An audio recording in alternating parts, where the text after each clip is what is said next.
critically analyzing global affairs. The Muckrakers on today's News Talk, TNT. Welcome along to the Muckrakers. This is me, Andrew Eborn, and a very important show today. This is the show where we strip the bare bones of stories and devour the red meat of pure debate as we focus on the stories that matter to you, wherever you're listening or watching from around the world.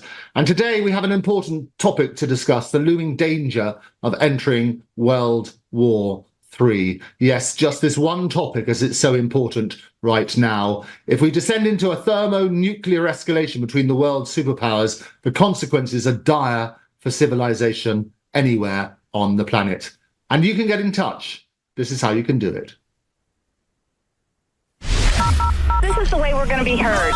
From the U.S. and Canada, call 1-888-201-6425. From the U.K., call 033-0024-1026. And from Australia and New Zealand, call 1-800-670-310. Free speech is alive and well on today's News Talk, TNT Radio. Yes, free speech is indeed alive and well right here on TNT. And I do want to hear from you. Do give us a call and let us know what you think. Your voice is so important. Today, the Muckrakers made up of myself, Andrew Eborn, and Dr. George Szamuely and Dirk Pohlmann. Now, Dr. George Szamuely is a senior research fellow at the Global Policy Institute here in London. He's written for innumerable publications and is author of Bombs for Peace, NATO's humanitarian war on Yugoslavia. Dirk Pohlmann is a journalist for more than 35 years. He's written and directed more than 25 documentaries for German and French TV, which have aired in more than 30 countries, including the USA, UK, Russia, Canada, and Australia. And Dirk publishes on video blogs and in various alternative media sites. He's also host right here on TNT of the Dirk Pohlmann Show, which goes out on Saturdays between 3 and 4 p.m. at BST. Important topic today, the looming danger of entering World War III. And it's been reported in the mainstream media today that NATO is drawing up plans to send American troops to the front line of Europe, and a number of troops are already escalating on that sort of basis. The very fact that the mainstream media are reporting it means that obviously it is important. And we've been talking about it on this programme ever since we started the Muckrakers. Let me start with you, George. What do you make of this and how big a threat is it? Well, I think it's a very great threat. Step by step, the United States in the lead, and Great Britain and France and other NATO powers behind have escalated their involvement in this war in Ukraine. And it's started off way back under Donald Trump, when they abandoned the Obama policy of not sending lethal weapons to Ukraine. Remember, it was a big deal just to send the Javelin anti-tank missiles. And so we've gone step by step through tanks, HIMARS, ATACMS, down to now the Biden administration signing off on the use of American missiles on Russian territory, killing Russians on Russian territory. This is an absolutely reckless, almost insane escalation. And you have to appreciate that Russia cannot tolerate this for very much longer. Russia will have to retaliate, because otherwise it ceases to be any kind of a power at all in the world, and Russia will respond. And so we're now in a very, very dangerous situation. Now, according to the Mail, there are new land corridors being carved out to quickly funnel soldiers through Central Europe without local bureaucratic impediments. And this would allow NATO forces to pounce in an instant should Putin's devastating war in Ukraine move further west. And as you know, NATO leaders have previously agreed to ready 300,000 troops for rapid deployment. I always say that the first casualty in war is the truth, which is why it's so important to unpack it. Why do you think the mainstream media hasn't really reported this until now? Well, because the mainstream media have been essentially the handmaidens of NATO. They have been eagerly banging the drum for war from the beginning. And if you ever attend a NATO news conference, if you ever attend a Pentagon news conference, a State Department news conference, the journalists only ask one type of question: why are we being so slow to respond to Russia? Why aren't we getting tougher on Putin?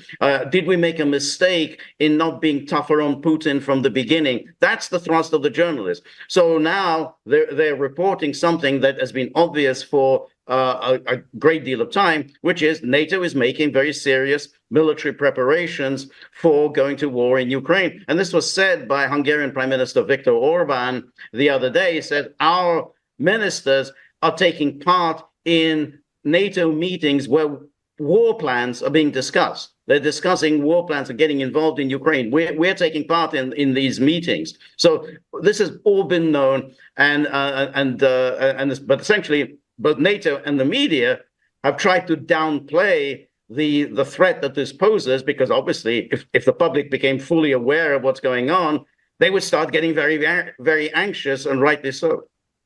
Yeah, I will welcome Dirk's now joining us. Thank you for coming on the show, Dirk. What do you see as the most immediate threat now that could lead to a military escalation between the NATO powers and Russia? Well, Russia has warned. They told the two ambassadors from France and from Great Britain, should the Western weapons be used to attack Russia, there will be a response. And they have done it. They have attacked a Russian city. And what I read on Telegram was especially civilian targets. So you could consider that a provocation. And I heard on Judge Napolitano's show tonight that Colonel Douglas Macgregor said that there had been, they fired a hypersonic rocket, probably a Kinshal, to Lviv, to a training center where about 300 people had been, many of them from NATO, and about 100 people have been killed by that missile, among that a general. I cannot confirm that, but Douglas Macgregor is not an idiot. He usually knows what he's talking. And so we are in a kind of a situation where it was clear that the Russians would do something.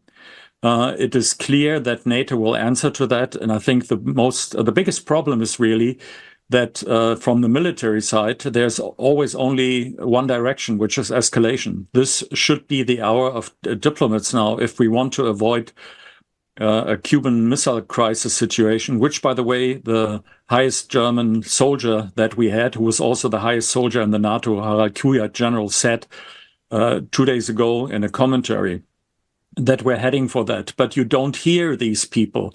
Kuyat can only publish, meanwhile, because he's a reluctant warrior, he can only publish in alternative media, mainly in Switzerland.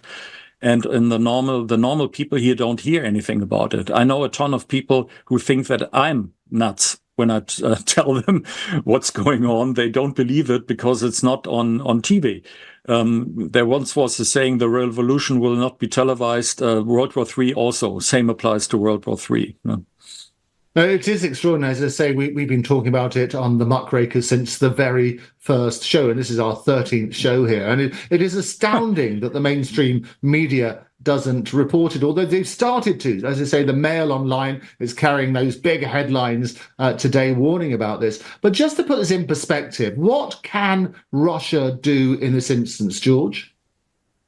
Well, Russia has to respond proportionately, not to do anything that is excessive. So first things first, I think, would be to hit the U.S. satellites, because the U.S. satellites are clearly being used by Ukraine to targets inside Russia. And President Putin has said this repeatedly, that Ukraine cannot fire these missiles inside Russia without satellite guidance. Who's providing the satellite guidance? Obviously, the United States. So that would be a proportionate first step. So in other words, we're not hitting targets inside the United States. We're not killing Americans, but we're knocking out the satellites. Then, of course, it's also time you can hit the AWACS in the Black Sea. You can hit all the various drones that are in the Black Sea. So in other words, that would be the first step.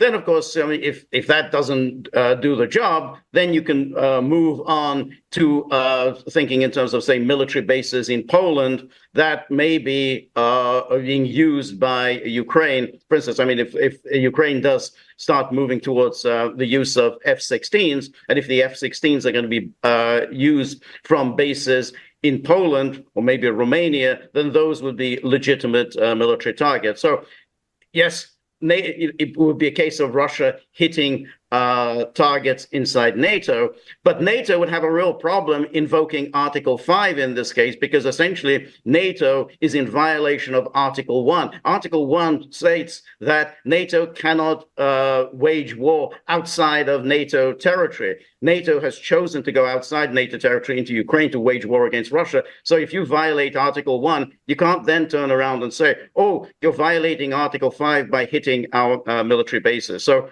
you know, if NATO tries the Article 5 route, I think it's going to fail.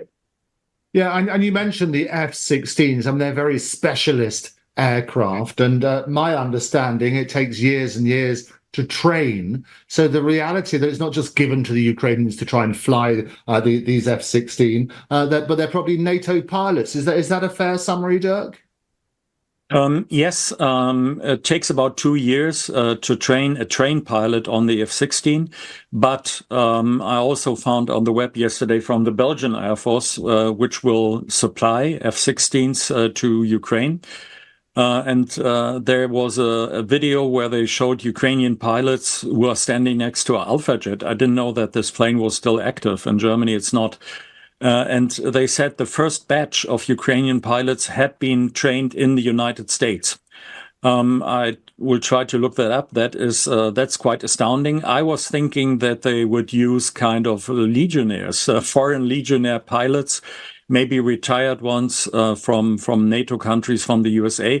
But I think from the Russian perspective, hitting America would not be a good idea, because that would be the ultimate escalation first. So I think what they first will do is they have an opportunity to use hypersonic rockets, and that is below the nuclear threshold.